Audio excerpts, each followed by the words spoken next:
Realitas kekuatan media sosial mengesankan serentak bisa menyesatkan. Semua hal bisa jadi viral. Tetapi di balik kekuatan viral media sosial, terdapat tumpukan sekam yang berbahaya, yaitu berita bohong atau hoaks. Dalam era sosial media, berita bohong bukanlah hal baru. Hoaks yang dilakukan berulang-ulang bisa saja dianggap suatu yang benar. Anda bisa berbeda pendapat dengan saya. Berita bohong di media sosial turut mempengaruhi viralnya kebijakan Pertamina dengan aplikasi My Pertamina. Kita tahu, Pertamina sudah resmi mewajibkan setiap konsumen menggunakan aplikasi My Pertamina ketika mengisi bahan bakar kendaraannya. Meskipun masih dalam tahap percobaan, kebijakan penggunaan aplikasi My Pertamina ini menuai polemik yang riuh. Ada yang melihatnya sebagai kebijakan yang membebankan masyarakat. Ada pula yang memiliki pandangan yang berbeda, dengan memposisikan kebijakan Pertamina sebagai cara menyasar dan mensortir konsumen BBM yang nakal. Oleh karena itu, Anda diminta untuk menyimak beberapa input berikut ini terkait keberadaan aplikasi My Pertamina. Saya tidak pada posisi mendukung Pertamina dengan aplikasi My Pertamina. Tidak juga mendukung netizen dan masyarakat yang menolak kebijakan membeli BBM dengan menggunakan aplikasi tersebut. Anda mungkin bertanya, apa yang hendak saya utarakan kalau tidak berada dalam dua kelompok tersebut? Saya hanya menalari dua pendapat yang sedang berseberangan. Pertamina dengan My Pertamina bersama masyarakat yang setuju dengan adanya aplikasi tersebut dan masyarakat yang menolak. Pertama, kelompok masyarakat dan netizen yang menolak kebijakan Pertamina. Dalam penelusuran di media sosial seperti Twitter, saya menemukan hashtag My Pertamina Unfaedah. Dalam hashtag tersebut berisi celotehan netizen yang konsen mengkritisi kebijakan pengisian BBM dengan aplikasi My Pertamina. Umumnya mereka melihat kebijakan ini mempersulit urusan rakyat kecil. Bahkan mereka mengutip pernyataan Bapak Presiden Jokowi dalam sebuah kesempatan bahwa negara ini kebanyakan peraturan. Mereka dengan tegas menuliskan bahwa kebijakan perusahaan plat merah ini mempersulit akses masyarakat menengah ke bawah terhadap BBM bersubsidi, utamanya mereka yang tinggal di daerah dengan akses teknologi yang masih minim. Kekhawatiran serupa juga diakui banyak konsumen. Pembelian BBM dengan aplikasi My Pertamina bisa memicu antrean yang panjang. Saya rasa kita sepakat. Dengan metode konvensional saja, tidak jarang ditemukan antrean yang mengular di pom bensin.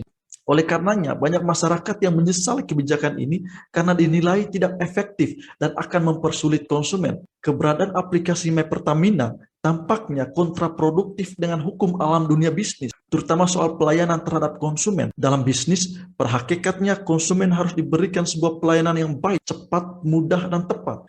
Netizen yang berpendapat di balik hashtag My Pertamina Unfaedah tampaknya diisi oleh mereka yang umumnya berseberangan dengan kebijakan pemerintah secara menyeluruh. Dalam hal ini, masyarakat oposisi yang selalu mengkritisi kebijakan pemerintahan Jokowi.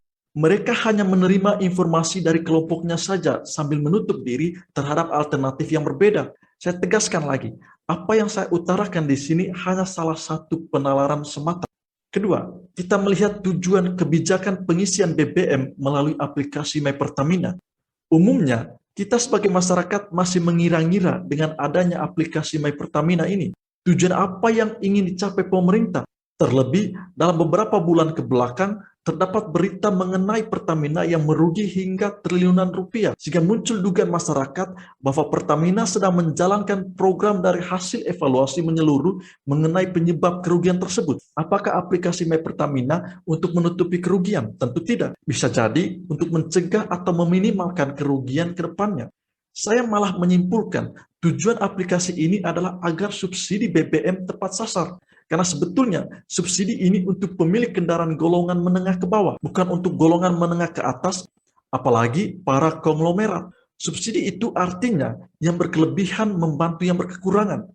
Apakah kita bisa mengetahui jika orang lain itu berkelebihan atau berkekurangan? Kita tidak dapat mengukur seorang hanya dengan melihat ia berkendaraan menggunakan mobil. Maka dari itu, melalui aplikasi ini, pemerintah dalam hal ini Pertamina mungkin memberikan kriteria tertentu sehingga subsidi untuk masyarakat menengah ke bawah tersalurkan dengan baik.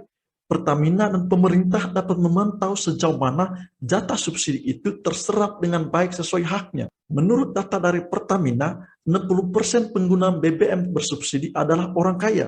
Jika memang akar permasalahan pada tingkat tepatnya penyaluran Pertalite dan solar, dalam hal ini BBM bersubsidi, maka langkah ini sudah tepat. Lalu, kendaraan kriteria apa saja yang boleh menggunakan Pertalite? Kelompok kendaraan tersebut antara lain kendaraan roda 4 pribadi berplat hitam dengan kapasitas mesin di bawah 2000 cc dan plat kuning angkutan dalam dan luar kota. Sedangkan untuk solar bersubsidi, hanya mobil bak terbuka yang diperbolehkan. Lantas, kendaraan apa saja yang dibatasi dan wajib membeli BBM Pertalite dan solar melalui aplikasi My Pertamina? Tidak semua jenis kendaraan diharuskan menggunakan aplikasi tersebut. Selama masa uji coba ini, jenis kendaraan roda 4 saja yang wajib menggunakan aplikasi My Pertamina dalam membeli BBM bersubsidi jenis Pertalite. Sedangkan untuk kendaraan roda 2, khusus untuk kendaraan yang di atas 250 cc saja. Jadi, untuk pengguna sepeda motor yang belum mengunduh aplikasi My Pertamina, tidak perlu khawatir. Sedangkan yang sudah terlanjur mengunduh, pilihan ada di tangan Anda. Mengapa kebijakan ini tetap saja menuai polemik dan pro kontra? Kita sering salah dalam menilai informasi karena kondisi pemberitaan hari ini yang menurut saya sudah mengkhawatirkan. Terkadang informasi yang diterima tidak sesuai dengan sumber informasinya, atau informasi yang diterima itu tidak utuh. Yang lebih memprihatinkan adalah kebanyakan dari netizen keburu terbawa suasana antara kubu pro dan kubu kontra, sehingga sebagian besar dari kita menerima informasi dari satu pihak saja. Pihak pro tentu dengan lingkarannya, begitu pula dengan yang kontra. Padahal informasi mesti bersifat netral. Kembali ke aplikasi My Pertamina. Problem mendasar dengan aplikasi My Pertamina yaitu bahwa lebih kuat soal noise tentang aplikasi, tetapi tidak ada voice tentang keadilan subsidi. Jangan berharap ada sistem baku yang bisa dipakai di semua tempat. Semua harus disesuaikan dengan situasi masyarakat. Harus ada beragam cara menyelesaikan masalah. Jangan berpikir menggunakan kacamata kuda. Harus pakai aplikasi My Pertamina saja. Apakah keberadaan aplikasi ini akan mempermudah atau bahkan mempersulit konsumen? Kita lihat dalam masa percobaan beberapa hari ke depan. Kalau toh kebijakan ini terbukti mempersulit masyarakat, kita sebagai masyarakat berhak meminta pemerintah untuk segera melakukan kajian lebih lanjut dan evaluasi terkait kebijakan ini. Negara ini kebanyakan aturan dan umumnya cenderung dilanggar, bos.